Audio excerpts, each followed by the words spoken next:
Number 10. Like through this problem, and we will talk about a lot of topics. Okay. So like even this is one problem, but it could be a couple of like separated problems. Okay. So you have to understand everything at once. Okay. So before starting this problem, let me try to summarize everything. Okay. First of all, the first part is concerned with increasing, decreasing, and also like critical point and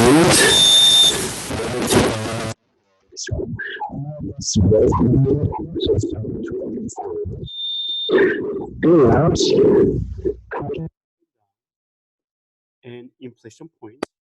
These blue underlines belong to F double prime. Okay, so we're gonna start from F prime first, then we're gonna figure out increasing decreasing interval and critical point and relative maximum and minimum first. Then we're gonna move to F double prime part, which is concerned with concave up and down and inflection point. Okay, and but you have to understand all the property of these things. Okay, so like in the exam, you could have like a couple of like separated problem which is concerned with all these topics separately. Okay, so let's start from F prime. Okay, so step one, we need F prime, which is 1 prime equals 0 and minus 9x prime is minus 9 and plus 12x minus 3x squared. Okay, the first one, we have to find critical point. To find critical point, we're going to set that equals 0. Okay, so well, as I told you, we are not going to divide by anything. Okay, look at that. This is really dangerous. Okay, because like you have a negative value, negative coefficient in front of x squared. Then whenever you divide by -3, then your sign chart could be opposite. Okay, so as I told you, we are not going to divide by anything, but we're going to factor that out. Okay, so -3 out, then this will be x squared, negative 4xn plus 3 equals 0. Now you can do the factoring, right? -3, x minus 1, and x minus 3 equals 0. Then we found two critical values, 1 and 3. These are your critical values, okay? Whenever you find critical value, and we're going to move to the sign chart of that prime, okay? Here we go.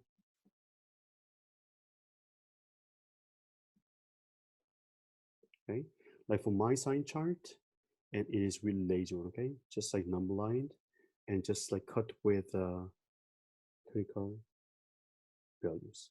That's enough, okay? Now we have like 3 sections, okay? So we're gonna take care of the first section, which is less than 1 first, okay?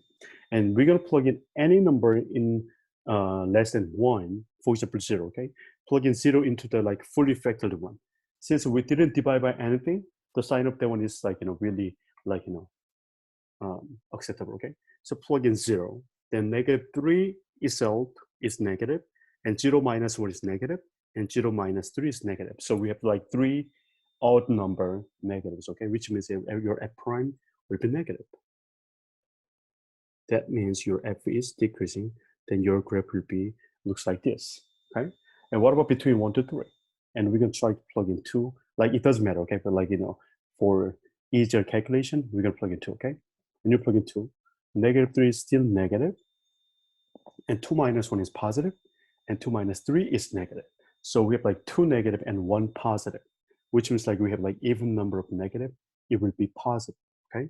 So a prime positive means f is increasing and graph shape will be like that, okay? Bigger than 3, and we can plug in 4, like, my preferred number is 100, okay? Let me plug in 100.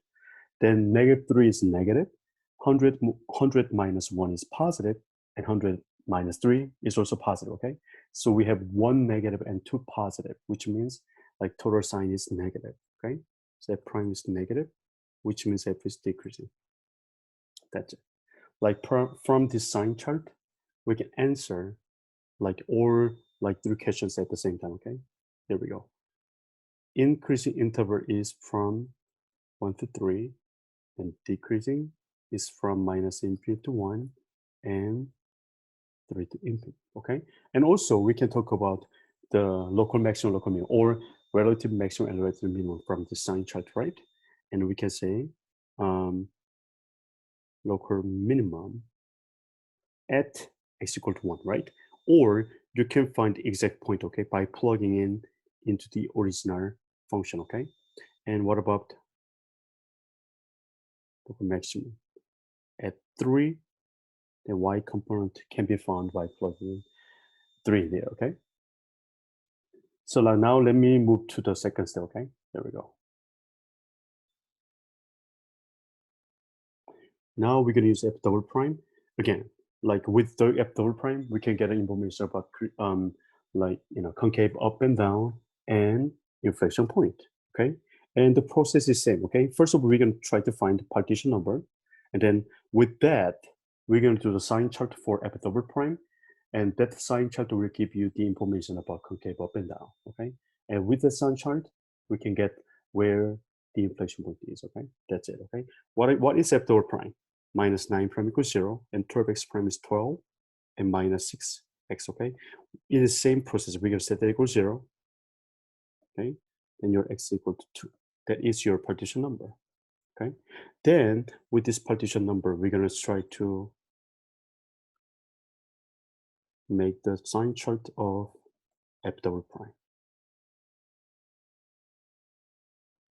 That's enough, right?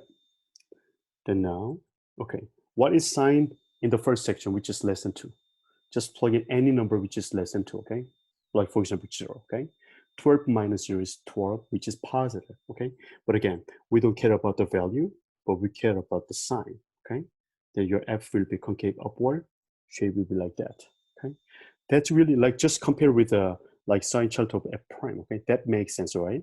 Because at x equal 1, and we must have like, local minimum, then it must be concave upward, right? In the same manner, like we can plug in like any number which is bigger than 2, for example 3, okay? And definitely f double prime is negative. Then it is concave downward like that, okay? That's it. And we can get all the information from this guy, okay? There we go. So we can say concave upward is in this interval, concave down is 2 infinity, okay? And my inflection point is at 2. But like if you need to find as a point, which means you need to, like whenever you need the y component, plug in back into the function, then you can find it.